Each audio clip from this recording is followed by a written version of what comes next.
guys, welcome back to essentially this week's episode. Yeah. I think to start off, we kind of wanted to talk about, everyone's like, I feel like we're getting into a trend of it where we discuss what's kind of going on in our lives for this. Give like an update on our situation Yes. in general. Yeah. But like, yeah. So, positive note, for those following on our house journey that we're going on, we are definitely going to be staying. So, woo! We're going to see more of this kitchen, more of us on the sofa. Maybe we feng shui eventually. We were kind of like, it's not the right vibe. We need. But we have had contracts come through. I think last Wednesday we were still a bit like, not sure what's going on. Yeah. But yeah, so contracts came through. Everyone is signed. Deposits are being handed over as we speak. So we're excited. Our new housemate should be moving in on Saturday. So it'll be fun to get to know her. I do wonder if she stalked your Instagram and realized that we do this. I don't know. It could be a nice surprise when she arrives. I know. Hopefully we'll get her on quite quick. We'll be like, on your initial thoughts of this guy, tell us what you think after 3 days of living with us. But yeah, so starting this podcast off with some good, bright news of that. We're securing a house. We're not paying for another room ourselves. No. We can all live together another year.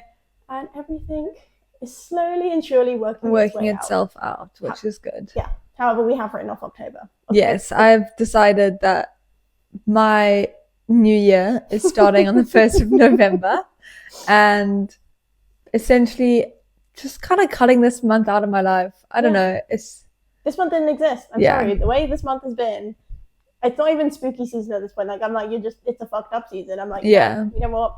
October didn't count for this year. How 2020 didn't count for a lot of people during COVID. October 2024 did not count. I feel like, it's one of those things where I'm just going to be like, that was a month put in my life to really test and challenge me. And I'm going to come out of it in my new year on the 1st of November, a different person. I will have, will have changed my life then. And hopefully it'll be better. I mean, I literally said to Isla earlier today, at this rate, I'm not even asking for a good November. I'm just asking for an average November because that's still better than October. I kind of agree with you there. I think my initial mindset was just like anything could be better than what this month has been. Yeah, I feel like people putting that in the atmosphere. It's just going to give us a really shitty November. So I'm kind of like... I'm not even... I don't even want to have even the tiniest of expectations of an enjoyable month. I'm just going to be like, I just... maybe want to cry less. Yeah. This month has definitely been let's take it day by day. See what happens. You never know. But it just, like, the hits have been constant. I mean, there have been hits that we maybe haven't shared on this podcast, which I think is fair. Like, as much as we're unfiltered with our lives, we still have to sort things out within our own lives before we probably feel comfortable talking to you guys about it. But I mean, so far at this point, most of these people listening are our close friends. So some of you know. Yeah, I feel like without like having to say stuff, pretty much everyone on the podcast does know pretty much every detail of our life at this point. Mostly, yes. So, I mean, you all understand where we are at with everything. What a month this has been, and you literally have been on this journey with us the entire time. But I guess on some more exciting news is that I have a date, which I realize every time I've said on this podcast, the next week will be like, how was that date? And I'll be like, I didn't go because the guy ghosted me. So maybe this is actually bad karma and I shouldn't be filming this. But I feel like by the time this is released, I'll either have gone on the date or I haven't. But I'm kind of like... As it stands, you're going on it. Also, he seems really lovely, and I can't imagine him ghosting. Because, like, he hasn't yet. You'd honestly think he would have by now. But no, he's been quite solid. But I just think with men, you never know. I mean, the men listening to this podcast, will you please explain to me why you do that? Because I just get really confused when it's like right the day before you go on the date and then suddenly nothing. It's like I was meant to go on another podcast actually for a date. Remember that? Everything was fine. Sent me literal facts, FAQs about like what this podcast was about. And I was like, this is going to be a hell of a laugh. Let's go. It's going to be really funny. I was excited. I was going to plug our own podcast. Yeah. Like, this is going to be free marketing. Yeah. And then what happened? The day of, I'm like, hello. So any timings? Like, where do you want to meet me? Nothing. And I'm like, I don't end up. Why talk to me for that long? Yeah. A full week. Maybe it wasn't real. Like a bot? No, as in like the podcast wasn't real. Oh, in which case he's a psychopath. Like, why would you then talk to me for a week telling me to come on to ask me what questions I want to ask and all this shit? Like, maybe he was saying if he could start a dating podcast. And he was like, trial run, let's see if people show up. Maybe, but yeah, I'd love some insight from the male mind because I don't get it. Yeah. I mean, hands up, I have ghosted people. It's a thing. Never the day before. Never when we were organizing a date and I ghost. Usually, I've got to be honest, I'm a bit of a dick. My ghosting starts from like either like the first initial messaging, and if I get like a "What are you up to?" I'm like, ick. Yeah. But you know, like the normal question people ask. In the WUU2. Oh yeah, no, like, that's terrible. That's an ick. Yeah, different between like how are you doing? You know, I'm not that bad. But yeah, and I also understand ghosting when you start talking and realize I don't think I really want to talk to you. I get it because I feel like you owe each other nothing. And I understand that's also the case for the dates, but I'm like, maybe not the day of or the day before, like common decency. Yeah, or just like, you could literally just be like, I don't know if I'm feeling anymore, I'm so sorry, won't come. Yeah. Like just something. Yeah. I mean, I'm pretty good at it though, because if someone doesn't plan something like properly, I don't get ready. The assumption is if you're not giving me date, time, place I'm meeting you, I'm not happening. Yeah. I am asleep. If you're thinking, where is she? Why is she not here? Because you didn't plan. So that is fair. Yeah. Yeah. But yeah, so a nice little coffee date tomorrow. I don't know if I've expressed on this podcast. I think dinner dates are the absolute worst thing you can do on a first date. And again, feel free to comment and disagree if I'm wrong. But who wants to sit opposite a stranger they don't know, making sure that they're like eating like demurely and delicately and being like, I'm not just stuffing my face full of food. Yeah. Also at the same time trying to make a conversation with the waiters always coming up to you being like, is everything okay? And you're like mouthful of food trying to talk to the date and being like, yeah, everything's fine. I don't know. I do agree that I think dinner dates maybe are a little bit intense. I think they're more intimate. I think that's the best way to put it. It's like a very intimate because there's not a lot, like there's not much of a buffer in like finding things to say kind of thing. Yeah. As in like, at least if you're going on like a walk or like a coffee is also kind of, it could be short or you could extend it if you're having a good time. Yeah. But like a dinner date's kind of, you're kind of locked in for like, what, 45 minutes to an hour? You're locked in for the meal. Like, even to sit down and be like, actually, there's been an emergency, I need to go. Because obviously, you could always do that. You can always do that, but it's also a very clear sign that you don't want to be there. It's kind of rude-ish, I guess. Yeah. I feel like, to be honest, I haven't been on I've never been on a first date with a stranger. Yeah. So I don't know, like, I feel as though I've probably had meals as first dates, but it's kind of been like someone I already know. I do think that's a different circumstance though. Yeah. It's someone you're already comfortable with. Like I said, you're not worried being like, what if I eat weird in front of them or whatever? Because realistically, they've seen you eat by that point, and they've witnessed you over like dinner conversations. You kind of have like a baseline of like conversation anyway. Yeah. You know, it's not really going to be awkward. I think because like when at school for me, because I went to like boarding school, we didn't have like dating was like very, very different and very fucking like sometimes when I think about it, I'm like, it's so bizarre that this was the concept. But basically, obviously, like I went to like school in quite a small town. Yeah. And most of the people that I know, like maybe one or two different, dated guys in like our brother school. Okay. So we were like an all-girls school and they were an all-boys school, but we shared a lot of the same classes and like campus and stuff. Yeah. So we were like basically one school, but like kind of two separate schools. Anyway, and then obviously also being a high school, like the teachers and also a lot of people had like siblings. Like if I went to the girls' school, my brother went to the boys' school kind of thing. Yeah. So a lot of people were like that. And obviously like the teachers understand it is also like you're away from home. So we used to have this like time, which I think it was from 4 until 5 called Brothers and Others. And in Brothers and Others, you had an hour from, I think it was like Monday to Friday. And then you had 2 hours on Sunday where you could go and see a boy of some sort. So then did you have to like write down which boy it is? So say you were going you did have to sign out. Like you were technically supposed to sign out to Brothers and Others. Okay. And then you'd have to like sign back into the house book. But so because it's Brothers and Others, is the assumption that you were going to go see family members, or is the assumption that it's just you're going to go see someone? It doesn't like they don't need to know what kind of relationship it is. Like say I don't have a brother that went to the brother school. If I just was signing if you said but like because you could because it's like others, you could have gone to go see a friend. Like it's not like they're like, oh okay, it's definitely like a boyfriend kind of thing. Yeah. Also like I don't think they really cared that much, but like technically you were only supposed to see them between 4 and 5. But also like it was weird because like sometimes you just go to the tuck shop and then like they'd be there, so you sit at the table and chat, but that didn't count as Brothers and Others because like you could do that at any time between 3 and 5. Yeah. Anyway, and then at 5 p.m. we had to be back because we had like prep time, so it was time to do your homework and stuff, and we had to be in the houses for that. Okay. But then also, I don't know, like the whole dating thing, our school like name for it was called like jamming. Okay. And then like people would like ask you to go on a jam with them. Okay. Which is when you would meet, and it was actually I would actually die when I talk about it sometimes.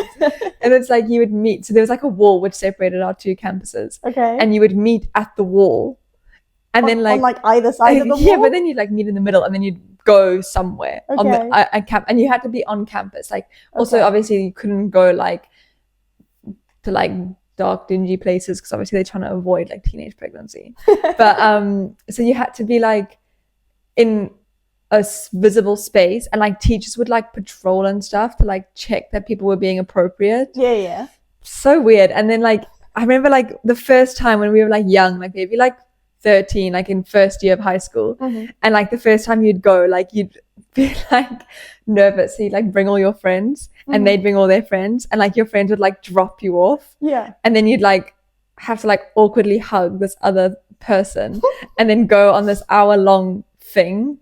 And then often like we'd go, and like if you knew your friend was on like a first jam, you'd go and like follow them around to see what happened or whatever. So like, because that's like kind of my high school experience of dating, I've never had to worry about like what kind of thing the first date would be.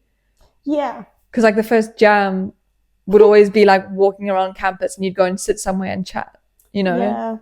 See, I've never had it where I've gone out with somebody that I know. Well, it doesn't really count in high school. When, remember, I don't know if it was a thing in South Africa do, but House Party, you know, the app. Like yeah. So that became a thing. I remember, I think I stormed into like my friend's one by accident. I was having a mental breakdown, and I was like, Andy, talk to me. I went in, and she was talking to like a friend of hers who I don't know how she knew him, but I was just like, hello, I'm going to break up this conversation. You need to listen to my problems right now. I loved House Party. I love that you could just go. House Party was so fun. We used it so much in lockdown, like during COVID. But this was, I think it was before this was before, it was high school, so it was before COVID.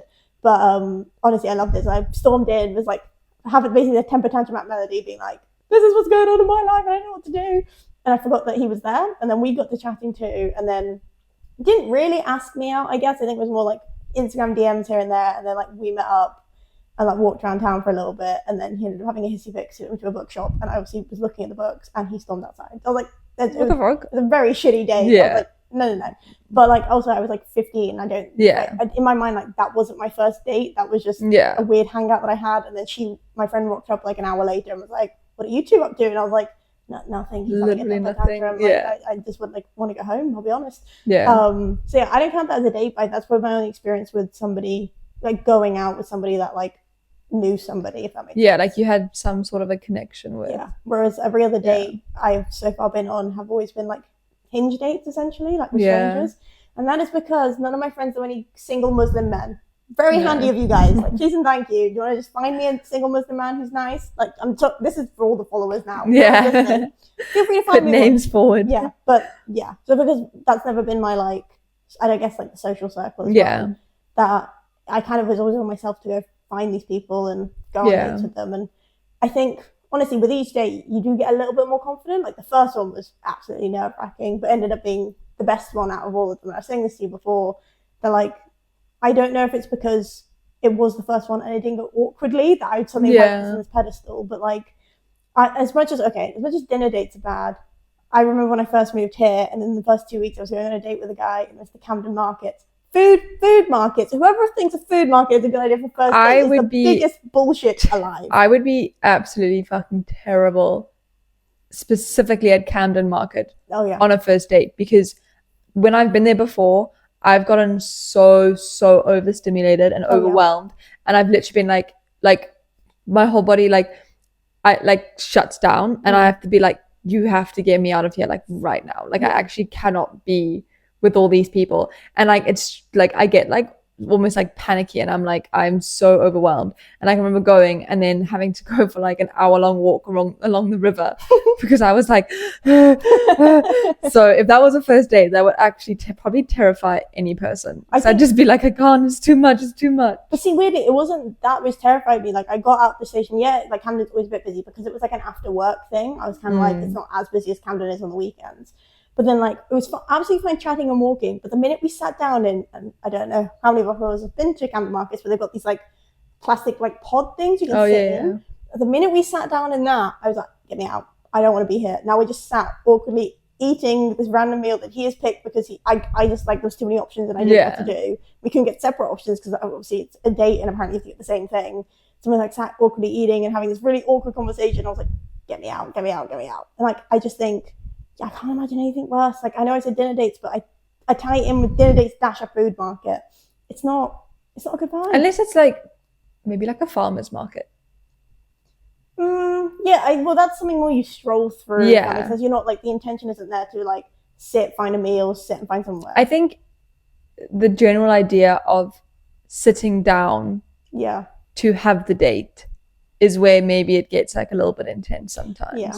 Oh, for sure. I think it's that, like, not that I don't lie that it's not undivided attention you're having on another person. I get that because that's what the point of the date is to get to know a person. Yeah. But I think it's almost like the quiet and the intensity, and you're not. I don't know if I'm just like a fidgeter. Like, I always feel like I have to be doing something. So to not be doing something, but like waiting for your food or like looking through the menu or like, I don't know, like it's such a level of uncomfortableness. I think it's just a bad way to like get to know somebody, because I'm like, I'm probably not my best self if the first time I'm meeting you I'm sat in a restaurant being like, am I acting okay, compared to like if we were to do like an activity or do like a walk or something or go get coffee. Like, I'm not stressing about how I'm being perceived because I'm just like, this is very like casual things. Like, I did the F1 arcade for one date, which I could never recommend to, like, I could never stop recommending, sorry. Like, it's so much fun. Like, it was honestly such a good date to have, because I was like, you were kind of like, you shit talk each other a little bit, you're racing and you're shit talking each other, and then we sat down, but I was like, for drinks, again, no food, but like sat for drinks, and it was kind of nice because I was like, you can kind of just, if you run out of things to say, what the fuck did we just do? We played a race. Yeah, like, you can bring it back around to that. Yeah. I do think, I don't know, I feel like I've been on good, but again, maybe it's because I kind of knew the person beforehand. But like, I have been on dates where like it was a meal of sort, like a breakfast, and it was a good first date. But then again, like, I feel like because I talk when I'm nervous, there's never like a awkward side, like there's no time for it to get awkward, because like you don't even have to respond. Like, I think like the last like first date I went on, it was just like, genuinely, I think I spoke for maybe 3 hours straight, just like I think they finished the meal and I hadn't even touched mine yet because I'd spoken so much. So I feel like maybe that's like a me thing, maybe, I don't know, but maybe because we had like connections we could talk about, it's also different. It's not just like meeting someone for the first time ever. Well, it's like, I guess it's like if we were to say, like, if we go for dinner, like we kind of have like, we've got general everyday stuff to talk about. What do you mean? We can talk about so much at dinner. No, this is what I mean. This is not our first date. No, we would have been dating for a year already. No, what I mean by that, like, that's what I'm saying. It's different with friends. Yeah. I'm like, again, you have that connection. So I was like, if we were to go out for dinner, it would just be a case of like, we can then talk about like, because we know what's going on in our lives, we know what like, other people are going through, and we can like talk through a lot over a dinner. Whereas like with a stranger, you can kind of do the basic questions of like, hi, how are you? Like, how was your day at work or school or whatever it is you're doing? And then you could hopefully they're not at school if you're going on their first date with university. I'm not a pedophile. I mean, like, it's just the first word that came into my head. But like, you kind of have like things to talk about. For like the initial things of like, okay, what are your hobbies? What do you like doing here? But like, I always feel like it's like there's no natural way for these things to be like asked. It always comes across like first date questions. Like, I just wish there was a way to like naturally slide in. I mean, my Hinge basically is like the most randomest shit alive. It's like, tell me like a controversial opinion. It's like, how long do you think you'd survive a zombie apocalypse? I was like, I don't want to know. Like, I feel like you get to know people and get to know like what their like favorite books to read are, what their favorite movies are, and you kind of get into like deep discussions anyway. But like, It's the awkward first date questions. Yeah. I guess, I mean, I've never been on Hinge, so I don't know.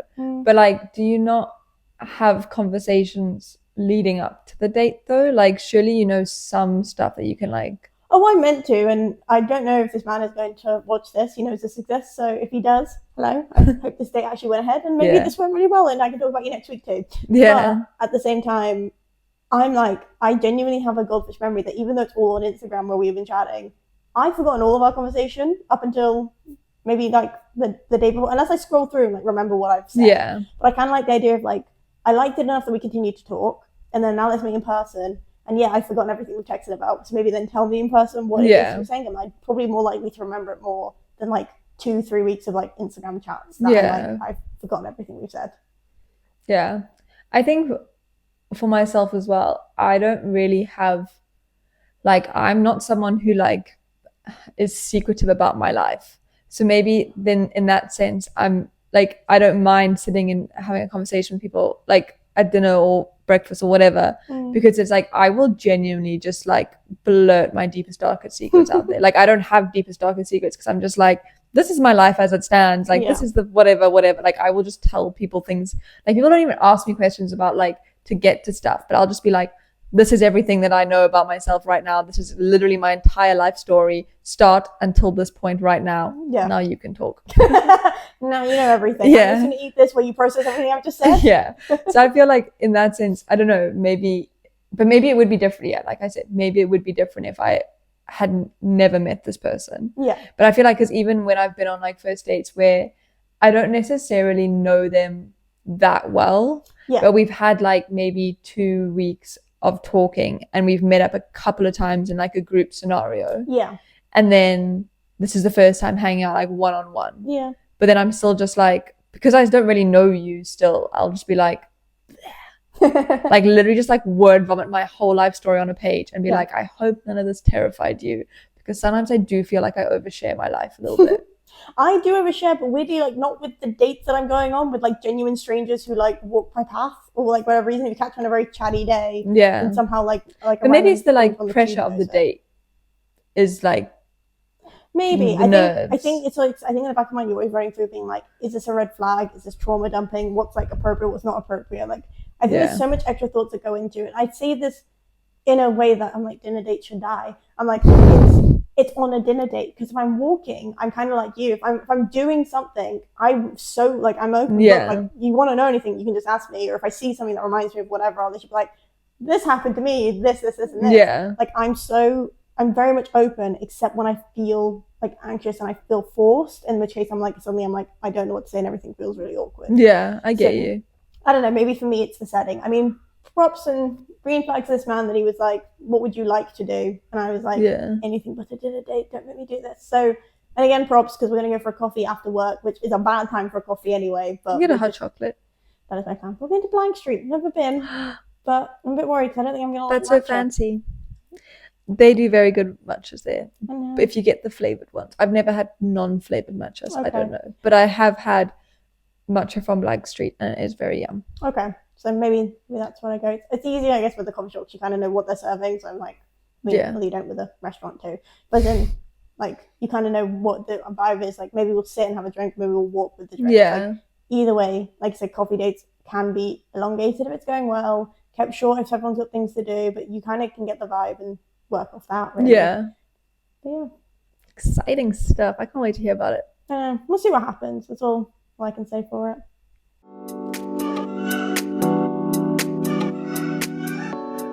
I guess, like, it's always interesting to know going into your date, like, obviously we've had quite different dating histories. So I guess, does, does it get, like, do you get nervous before dates? Are you comfortable going on first dates? Like, you've been on a couple of first dates. Like, what is your mindset like leading up to dates, I think it varies. I mean, I think when the initial date is planned, I know it's quite bad of me, but I have such low expectations for men, because I've had many first date plans that haven't come through. So until I come to like the actual day of the date, I'm probably not very nervous. I'm not like, I don't really feel much, because I think I don't want to get like the hopes up that like I'll be really excited for something and then it doesn't end up happening. Like, I think it's such a pessimistic way to view it, but I'm like, I've almost like got like a very low standard of like, I don't think anything's really happening. I'm going to get myself ready as normal and see what happens for my day. And then if I get a text being like, can't wait to see you later, or like, even like the fact that like I know tomorrow is confirmed, so unless I get a text message tomorrow assuming it's not, yeah, I'll probably make my way. I mean, it's really not out my way because it's near a tube station anyway, so if he doesn't rock up, I will just get on the tube and go home, and it's really not affected my life in any way if he doesn't turn up. Yeah. But yeah, at the moment I think I'm a bit like chill. I know before the dates I regret ever making them, and I'm like, why have I done this myself? I'm so like, I get so like nervous and jittery, and I always imagine like worst case scenario, and that hasn't changed for the dates. But as someone who has kind of never made it past like a second date, like I've only ever done that once, and it was sort of like the first person I would say I properly dated. Yeah. We met over Hinge over lockdown, and it was quite nice. Our first date was actually just like a trip to our town centre, and it was so quiet and empty, and I think about being overwhelmed in Camden. I was like, this was so nice because nobody was there, and I was like, oh, you like felt so breathable. I was like, this is lovely. But when I kind of like met him for the first time, I mean, we've been chatting for like 3 months. We're seeing in COVID lockdown, what else could you do but wait till the things had been like opened up? Yeah. So we kind of chatted for ages, and I felt quite comfortable with him over text. So I was excited to see him in person, nervous a bit, but then when I actually met him, I was kind of like, I almost felt like the nerves went away. And it was quite nice. Like, it was like, I think I'm quite like an anxious being just in everyday life. Like, I don't think there's ever a time where I feel like I've switched off. Yeah. And then for me to have met this person that I could just switch off with and like also kind of fancy him, I think that's always like a good sign, if anything, to be like, oh, he's good looking. Yeah. Cool. Yeah. But also like, I like how I feel when I was with him. And obviously that didn't pan out. It's a shame, but like those things happen. But I feel like it's bad because every date since has almost been like compared to that. Yeah. And it's hard because I understand that like not every person is the same, but I think because I'm very much, I do base a lot of things on like emotion. So I think how I felt going into that is how I've always perceived, and this is gonna sound really deep, I don't love the boy. I went on like 2 dates with him. But it's how I kind of perceived what I thought love would be like, that it would be not like fireworks and like it's like searing hot, whatever. I don't know how the books describe it. Yeah. But I kind of just thought it would give me a sense of peace, which I think is kind of like what I wanted, really. Yeah.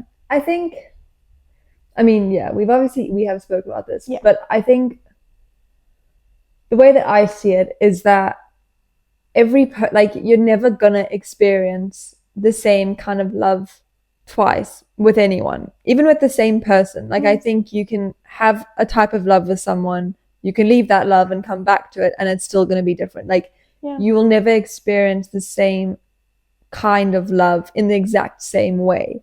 I think there's obviously aspects, because like, for example, you said like the peace, you like the peace that he brought. Yeah. And I think there's like aspects of love which you can kind of be like, this is what I would like my relationship to turn into. Yeah. I do think having that experience from day one is like, sometimes that doesn't happen, but that doesn't necessarily mean it's not there. Like, sometimes it just takes a little bit more time to get to know them. Like, maybe they need to open up, maybe they're more shy, whatever it is. I think like dating should be more just like, do I enjoy my time with this person?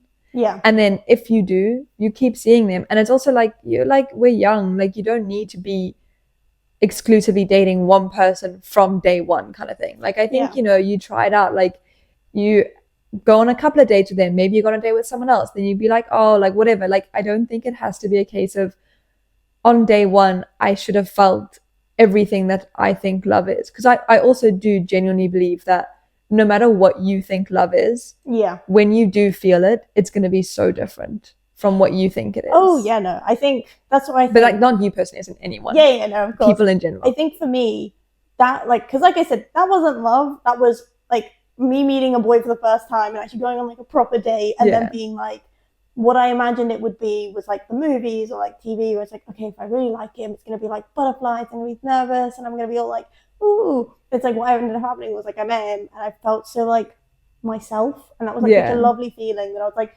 I'm so stressed. And it's like, it was actually kind of nice, and I got along with him really well. And then like, obviously, we went on a second date, because I was like, oh, like I liked how I felt when I was with him, so let's go on a second date and let's see how it goes. And again, finally, like I said, things don't work out. It is what it is.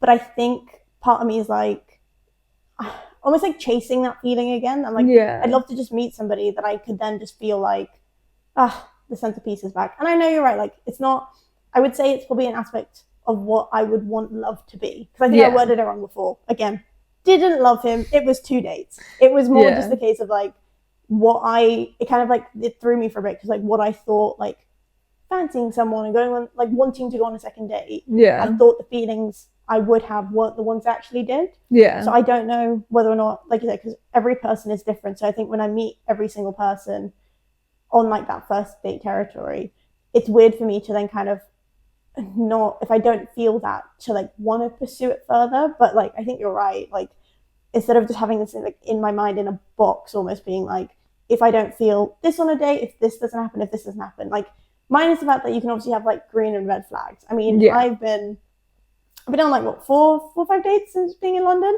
Yeah. None have made it past to a second. I do look back and I'm like, wasn't me, was I the problem? However, no, these boys just needed to, you know, sort their own lives out, and that is okay too. Like I just think everyone is at different stages. But probably out of like the 4 of them I went on, like 2 actually really got along with. It was just such a shame because I think I came back a bit confused, and I think if they weren't going through things in their own personal lives, which as a side note, I get trauma dumped on every date. So I kind of just find out sort of a lot about them I probably didn't need to know maybe on day 1. Not that that's a bad thing. I've been told I'm quite easy to talk to, and I was like, that's fine, I get that. But I think there's I don't know, there's a different level that you can tell what trauma dumping is and what's just like sharing.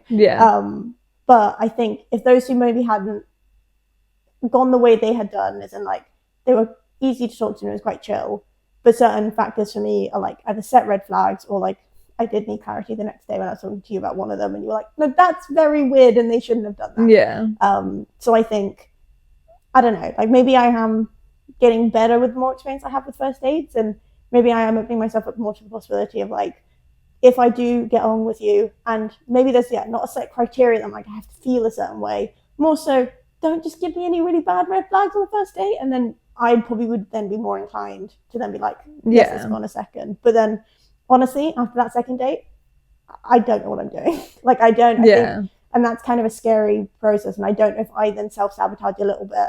Like because, you kind of don't want to get there because you've never been there before. Yeah, or like not having the unknown, or even like letting a person get closer to me to only disappoint me. Which I realize is very pessimistic for someone who's never been in a relationship, never been hurt by a man. Also like, it's also in a way like maybe you personally haven't done it, but you've got a lot of friends who have been through it. And in a way it's almost like harder for the person watching other people go through it. Because as like the outsider watching your friend go through a breakup, you didn't get any of the like love and affection that they got. You just got the like pain and sadness, you know? Whereas like, at least if you're the person who's in love in the relationship and then goes through a breakup, you can be like, yes, this is shitty right now and I'm like struggling with it right now, but there was also love and happiness before the shitty parts, and then you can remember those parts and look forward to that part. Whereas because you haven't experienced the like love and happiness parts as much, because like you've, like I think we said before, like people don't tend to like gush and like talk like overly fondly about people in general. Like it's like people normally come, and like I guess it's kind of sad that people do that, but it's like often it ends up coming as like a rant, or like oh, I'm frustrated, or like oh, this thing happened, or they did this, or like I need advice for this, this has happened and I don't know how to feel, I'm experiencing this and I don't know what to do, or it's like oh, they've done this, whatever. It's like you tend to go to your friends with a lot more of the negative side of a relationship without telling them all the positive stuff of the relationship. So then in a way, as the friend, you just get a lot more negative stuff, but without having the like, also even like with an argument, like if I were to come to you and be like, I'm in a massive argument with my partner, like he did this and this and this to me, and like I did this and this and this, and now we're like not talking and I'm crying and whatever, and then like if we made up, you also don't get the makeup part of it, you know? If that makes sense. I just get like, okay, resolved, and you're just there like, oh, okay, that happened, everything's fine. Like it's like you get a lot more of the negative side without having experienced the positive side, which means that like it's hard for you to like, I think it would be like it's normal then that you're kind of like worried about the disappointment, because I think anyone also is in a relationship, you know. It's always like going to be a side thought. Like that's why relationships can be terrifying, because it's like, well, you know, this could just end at any stage. Like people get married for like 50 years and then one day wake up and they're like, nah, not for me. Yeah, my husband does that. I'm cutting off his auction machine. I'm like, sorry, we're at this point. 50 fucking years. 50 years, I'll be like 74, 75. Yeah. At that point, I'm like, babe, sorry, it's been too long now. You can just go rest in peace. It's okay. Yeah, at that point, I'm just like, we're just going to be best friends then. Yeah, you can just get over it. Yeah, like... Get over it. You love me like a friend and that's okay. Yeah. We're stuck forever now. I assume at 75 years old, you're not doing any of the other physical stuff romantic people do. So I'm like, at that point, like, we're literally just sat on a chair together. Yeah. What's wrong with your life right now? Yeah. No, I think you're right. I think, and I know it's hard, but like, and I joke with all my friends about this, but I am definitely an empath and I own that ability and that's who I am inside. Yeah. Like, it does. It hurts me to see my friends upset, and you're right. Like I don't get to experience like the love and the niceness. Obviously, I get it from my friends, and that's different. But I don't get to experience the same like romantic love. Like I said, when you make up, when you make up, if you've like had an argument or anything, I then have left with like essentially like the trauma in the background of being like, okay, the patching's up, like that's so that like shut that book now, like that's okay. Hopefully it doesn't happen again. But and I get it because I can't imagine like because I'm assuming in a relationship. Everything, if it's going well, it's almost like so many nice things are happening that like you'd feel almost like braggy to be like, oh, and this day this happened, he did this, and then this day everything nice was happening. So I kind of get it. Like it's hard. I do find it hard sometimes being like the single friend though, because I'm like I don't know if like maybe if I was in a relationship it'd be easier to gush because it's like well, I can gush about these things also with somebody, and I don't know if it's like some like unconscious, I don't think anyone does this like consciously, but I think an unconscious thing of being like, oh, I don't want to brag too much, so I'm like, I'm just going to keep it to myself. Or it's like it's a private thing. It's between the two of you. It doesn't really involve anybody else. It's more like sometimes the happy parts of the relationship are just like kind of you know in like episode 1 when you spoke about your best parts of this year have been like the everyday things we've done together. Yeah. Like I feel like in a way that is also part like the happy parts of the relationship are just doing life together. Yeah. And it's like, so that's also not really something that then you, like, I'm not going to be like, oh yeah, like I went on a great walk and then we did nothing and then we sat down for a while and then we were in silence for 20 minutes and it was nice. Like, I'm not going to tell you that stuff because it's like, that is literally just everyday shit that people do. Yeah. But it's just nice because you're with like your person. Yeah. So I feel like sometimes like, I feel like for me personally, I would like gush if it was like maybe a big romantic gesture. Oh yeah. But like the everyday small things that make a relationship is kind of just stuff that just happens naturally. So it's not really something like you would talk about, you know? Yeah.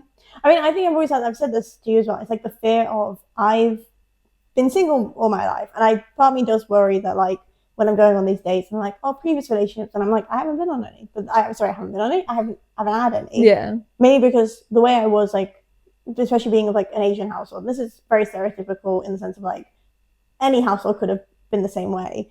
But I know with like me, it was very much like school. Okay, uni, focus on uni, do really well, get your degree. Okay, what do you want? Okay, next is a job. Like I focus on so many other aspects of my life, and then it's only like now that I'm like got a decent job. I'm like settled into London. Like I've moved essentially out of my hometown. Now it's like, okay, what's left to like do essentially is like to find somebody to like maybe share that life with a little bit. But I think because my support system for like from day one has always obviously been family, but then it's my friends, and I built such strong connections with so many people that I can genuinely say like have my back. I love them to bits, and I vice versa have theirs. That like I know a partner's meant to be like your best friend, and I'm like, I don't know how you're going to compete. Like I don't. Like it just means you've got high expectations, as you should. Like I know they should be something fucking special if they're going to be your best friend. I know, but I don't know. I think it's hard to always have that like expectation of somebody because I know I've got really good friends to like almost like get them to try and live up to that as well. But, I get you. Yeah. I think it is also just something that like at the end of the day, you have to look at it from the point of view of that person that you are going on the first date with. It is also their first date with you. Like every relationship is different. Even if you've been in 50 relationships in your life, if you've been in one relationship, at the end of the day, this is a new relationship and you're dealing with a new person and every single person also like as much as I'm like, be aware of red flags and like be careful of baggage, etc. Every person also has their own shit, their own trauma, their own like way of dealing with stuff. And so every relationship is basically your first relationship. True. And like, I do understand like it is also obviously easier to say because like I've been in them, so I can talk about them from my own experience. Yeah. And it's like with anything in life, like getting your first job, going to your first year of school, first year of uni, whatever. Like people who've done it are like, oh, it's so easy. Like it's the best time ever. You're going to have so much fun. But like for you, you're like, I'm stressed, I'm nervous, I'm scared, whatever. Like, yeah, it's so easy to say, but it is also, yeah, like I think if I look at my like dating history, like I wouldn't even say any person I've dated has been even remotely similar. Okay. None of my relationships have been remotely similar. I've been in like some really bad ones, like really fucking toxic ones. I've been in really, really good ones. And like every single one is different. Yeah. And I wouldn't say that, like, aside from maybe knowing myself better, I wouldn't say any other relationship has helped in other relationships, if that makes sense. Yeah. Like the experience didn't really help, other than maybe being like, I know for myself, this is something I struggle with. Yeah. And so moving forward, I need to work on myself in these ways. Yeah. And that's just to become a more secure person in yourself. Like it's not even, because at the end of the day, I could be so secure in myself. I'm not, but I could be. Like I could be so secure in myself. But if I'm dating someone who was like super anxious, I'd still have to adjust completely to their behavior and their emotional needs and their way of dealing with stuff, which is like a whole new learning curve for me, you know, because regardless of how I am, this is you have to look at it from the point of view of like, this is a whole nother person that has a whole different set of needs to me, and a whole different also upbringing plays such a big part in it. Like everyone has different upbringings, like everyone has different relationships with their families, and that plays a big part in your role. Everyone had different like school relationships, like friends, you know, different life growing up. So like all of these things makes every person different, which is why every relationship will be different. Yeah. And like it's your first relationship maybe ever, but it's also their first relationship with you, and you're both learning about each other at the same pace and same rate. Yeah. You know, so it's not like if they've been in one before, it's not like that person's anything like you are, you know. That's true. Yeah, I don't know. I think it's been a handy chat, more so in the sense of like it kind of gives, I guess, both perspectives. I mean, for ourselves and for everyone who's listening, like it doesn't really matter what experience you have or what you don't have. Either way, every experience is a new experience. And it should be an exciting time. Let's hope men don't disappoint me. They do a fair bit, but hopefully not tomorrow. Hopefully it's either the start of something really great, but like I said, I think I always go into things lower expectations just because I don't want to almost get like lost in my head and imagine this person to be a person they're not. Like I'd rather just meet you with a clean slate of being like, I actually don't know who I'm seeing tomorrow. Yeah. I don't really know you as a person. We've chatted on Instagram, but it doesn't really count to me. I'm like, I want to get to know you as a person. Let's see if we vibe. If we do, great. And if we don't, you know what? It's okay. There are plenty of people I'm going to say the world, because as much as I want to say plenty of people in the UK, we're a fucking tiny little island. Like there's not actually that many people in here. So in the world in general, there's a fair few people you never know who you might come across and who you might meet. So yeah, I also think like people put a lot of pressure on relationships in general, but at the end of the day, we are so young, we're figuring it out. Like you can't expect it to also be perfect. Like you're gonna make mistakes, they're gonna make mistakes. Also, like if the date one, if you just had a good time, like you don't have to have felt anything special or like wanted anything special, but you had a good time and they asked you on a second one, then go on a second one. Like I feel like it doesn't, like I said, like you're still figuring yourself out in a relationship and like what you want. So you can also figure like them out and see what they want. And then like maybe, you know, like I think also people do tend to grow on you so much. Yeah. Like you could just enjoy them, and maybe it's even like friendly at first and then it can grow into something more, you know. Like I think sometimes you do just have to give it a little bit of time to be like, you know what, I enjoy your company, I enjoy talking to you.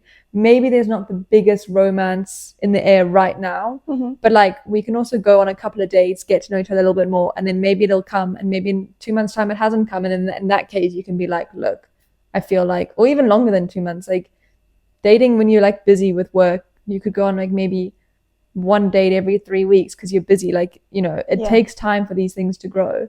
And I think it's just about not trying to put that much pressure on it in the beginning. Yeah. Just let it unfold. Whatever happens. Yeah. It's one of the easier said than done. Yeah, of course. I say this as though I take my own advice. Trust me, none of this is true for me. I am like the world's most like anxiously attached human being there is. So I said, like, take it as it comes, go with the flow. On the inside, I'm like, I don't have a flow. I'm like, So obviously it's easier to say. I also feel like it's so much easier to like look at someone else's life and be like, this is what should be done, because like I can also speak from experience of being someone who is anxious about stuff. Yeah. And anxiously attached specifically to people. Like I have this weird, deep-seated fear of abandonment in me. And I've had it like my entire life. And I don't know where it comes from, because I've never been abandoned. Like I grew up in an extremely loving family with two very loving parents who are very happily married. And no one has ever abandoned me. But I have this like genuine, deep-rooted fear of abandonment in me, which makes me like an absolutely fucking crazy person to date. And I know that it's something I'm currently working very hard on. Yeah. Because I obviously would like to figure out why I'm so scared of abandonment, because it's so weird. But yeah, like I know I am a lot sometimes. But it's also about like you figure that out and then you're like, okay, now I clearly it is something I need to work on. And so I'm trying. Yeah. I think you're good for it. I don't know if I'm just like almost like now too stubborn, because I've had like 24 years of like by myself. I'm like, I know exactly who I am as an individual. So if anyone doesn't like me the way or like if I'm coming across a certain way, tough shit. That's on you. Yeah. 24 years to master this masterpiece that is Isla. So at the end of the day. But also I think the right person would maybe make you be like, oh, okay. Like if there was something you had changed, which there probably isn't. Oh, let's be honest, Kate. I'm a doormat. Like if someone's, I'm like, okay, whatever you need. Do we dark ahead? So like, maybe your people pleaser thing. Then that's something you need to work on, because you also can't be a people pleaser in a relationship. Like that's true. You obviously want to please your partner and you want to help them and be good to them. But at the end of the day, like if you're just agreeing for the sake of agreeing with them because you don't want to disappoint them, like that's also not healthy. Yeah, it's true.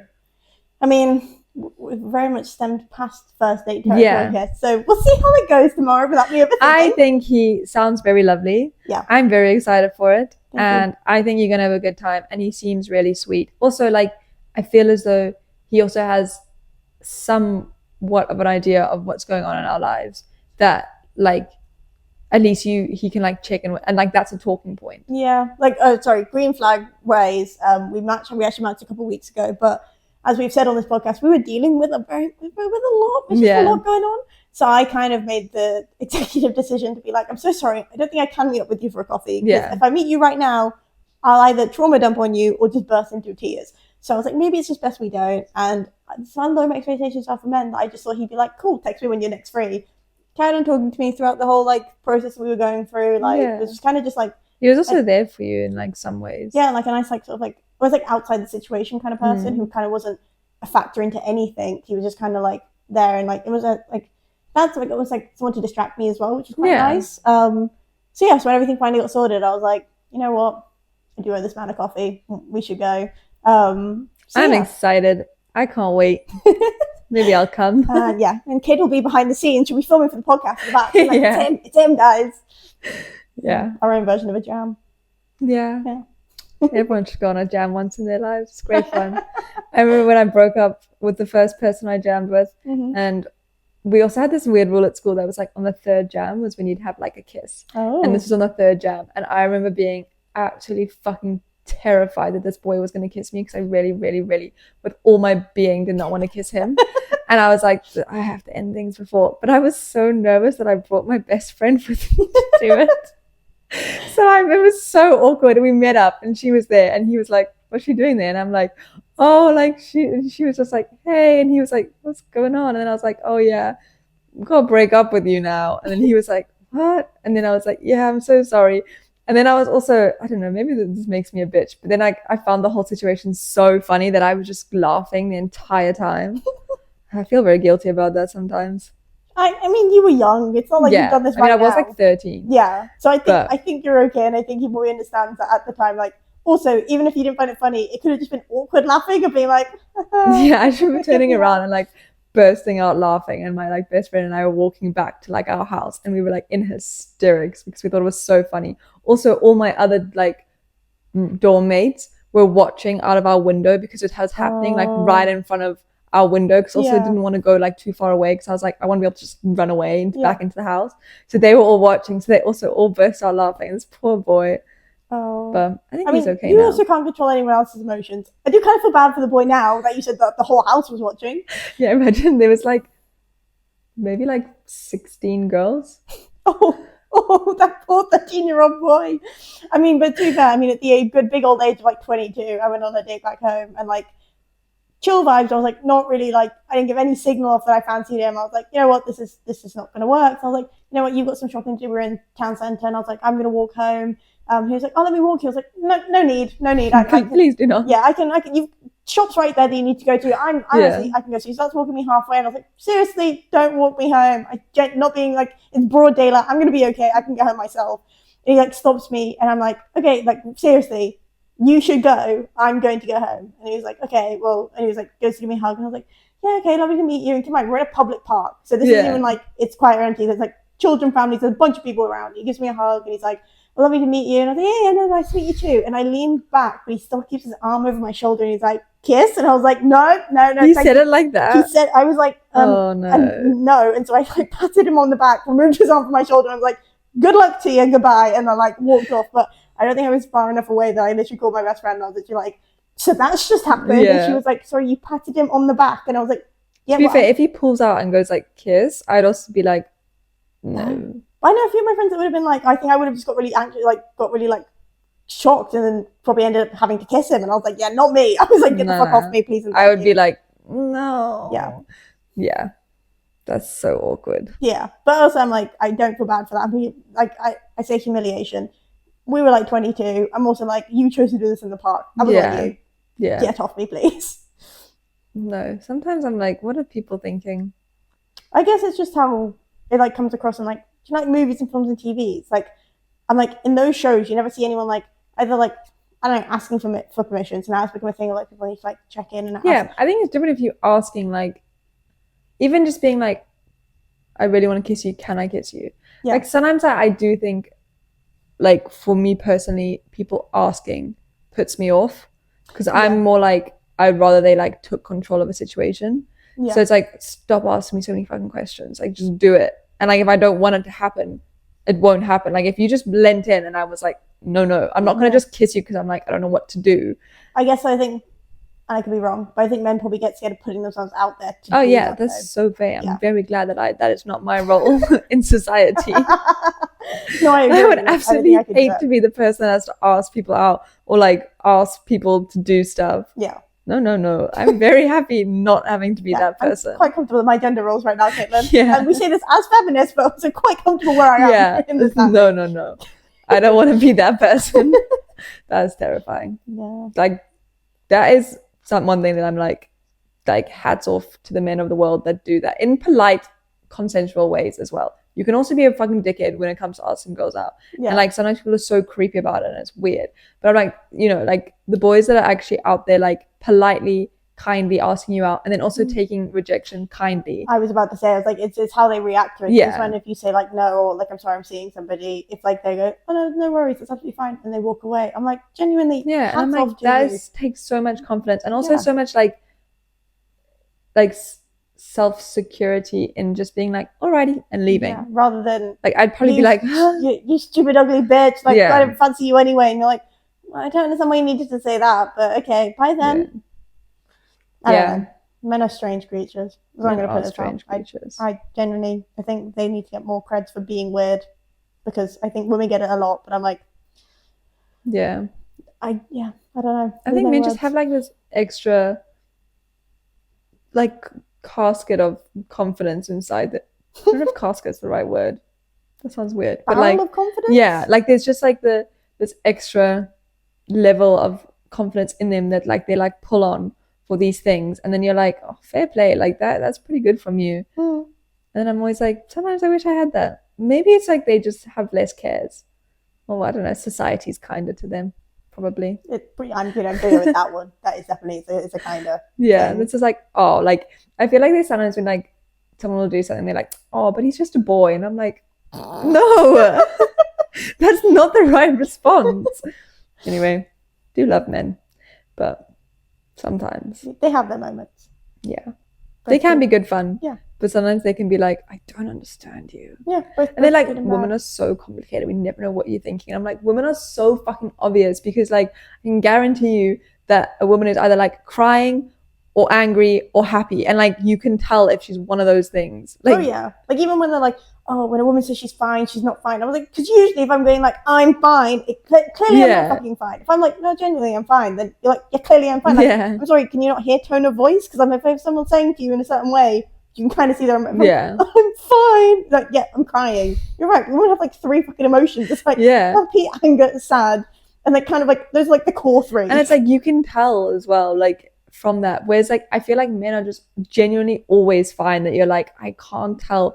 And then like they seem always fine, and then like you'll do something and they'll be like, well, I wasn't fine with that. And I'm like, wait, what? But you said you were, and you always are. Like, I don't understand. It's like one stoic emotion, and then it's like, oh, then let me tell you why I wasn't fine. You're like, I didn't pick that up. Gotta be honest with you, did not pick that up.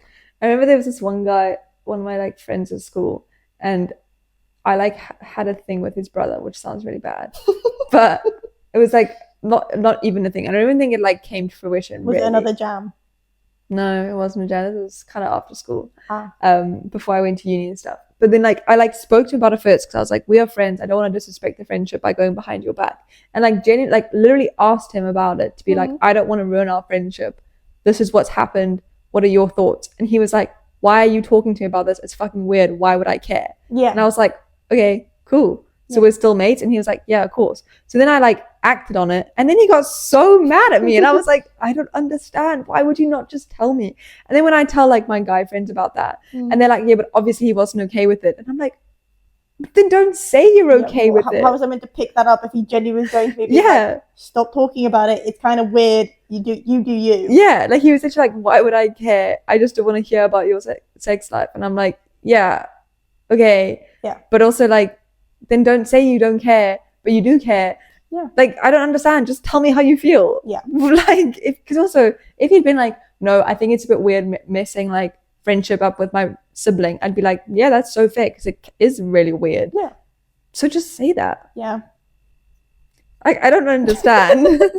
No, to this day, baffled. It's been like 7 years. I don't know how long it's been. Oh, no, I'm like, men are more, but I don't know if just women talk more. I'm just like, at least we get everything out. Where I just think men either don't talk enough or they talk to the wrong people. Because I think they talk to, say, like a first date that they go on. And I'm like, great, I didn't need to know any of this, but probably people in your life probably did need to know what was it's probably on. Because it's like, they sometimes struggle to get their emotions out. So it's almost easier to tell someone like a stranger. Yeah, it's true. And I get that, but then see a therapist, because that's a stranger who can explore your problems. I'm such a strong believer that literally everyone should see a therapist all the time. I fucking wish I could go back to therapy. It's so expensive. I can't afford it. It was more affordable. Yeah, it's so sad. Instead, I have the Calm app and I listen to sleep stories. That's my therapist. That's literally, I listen to my little stories every night. Yeah. And then like even the other day, I tried to get like a therapy session, and then they were like, oh, like you have to like fill out a form. And I was like, you fucking asked to fill out a form to go see a therapist. Like, just let me speak to a human being. It's like deterrent, isn't it? It's like, I mean, really, really want it. You make it so hard for mentally ill people to get help, because like mentally ill people are like known for procrastination. Yeah. It's like their thing that they do. Like, it should be so much easier to get help as a mentally ill person. Yeah. But they make you like fucking jump through hoops. And I'm like, you know what? At this point, I'm not getting help. I will live with my mental illness. Just kidding. I'm getting help. Good. I mean, not really, because I didn't fill out the form, but like eventually, the processes are happening. Eventually, in some one way. Day you'll find that you want to fill out that form. Yeah, it'll be okay. Maybe when I am more healed. I do listen to podcasts though. Nice. And I do try and like do my self-learning. Yeah. But yeah, they do make it very difficult to get help. Like, I don't even know how to find a therapist, to be honest. Google. But like, how do you know if it's a good one? Like, I feel like TripAdvisor reviews. It was so easy when I was at school, and like my parents just found one for me, and then I didn't like them, so they found someone else, and I liked that one. They were like, ooh. It's usually like a word of mouth thing, isn't it? But the issue is because we've only been here a year, we don't really know words of mouths. Yeah. That being said, if anyone knows anyone, please feel free to check it out. Way. Yeah. I am looking. So right, we've got one request for a single Muslim man and a request for a therapist. Any kind of therapist. Yeah, it's going quite well. Yeah. See what our followers bring us. Yeah. Please bring us something to help me. So if I have to deal with another fucking chatbot asking me how I am feeling today, I'm gonna like literally murder them. That is how I'm feeling. Yeah. And then like he'll answer and they'll be like, that doesn't seem good. I'm like, no fucking shit. That's why I'm here. I'm literally here for help, and you're telling me that doesn't seem good. Like, oh my god, chatbots should not be there to help you with emotions. No. It makes no sense. They shouldn't be there in general. When it's like, can you please help me fix this? Sorry, I didn't understand what you were saying. Can you retype that? Give me a person. Like, but me doing that, but then I'm like, this is my mental health issues, and they're like, sorry, I don't know how to fix that, and I'm like. Wow. Sorry, the internet's broken. Yeah. It's the Yeah, it's an exhausting spiral that I go down every now and then. Oh. Anyways, on that note.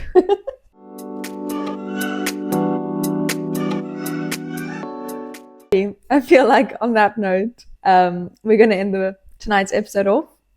But we look forward to discussing the date next week. If it happens. It will happen. We have to have some positivity in our lives. Okay. For the sake of us not having a full-on mental breakdown because another thing went wrong. Yeah. It's going to happen. Yeah. October can't be that bad. I say that, but so many more things could happen. Oh, so many things. Just kidding. Next week will be a good week. We will update you guys on our lives. Isla will give us all an update on her exciting life. And Kate will officially be 24 because it's your birthday this weekend, which means it'll be your first podcast in your new year of life. And maybe you can find out what we did. Yeah. Up to. Maybe next week we can do New Year's resolutions because my year's coming to an end on October the 31st. Oh, yes. We could. Yeah. Sounds like a plan. Well, we'll see you guys next week. Bye, guys. Bye.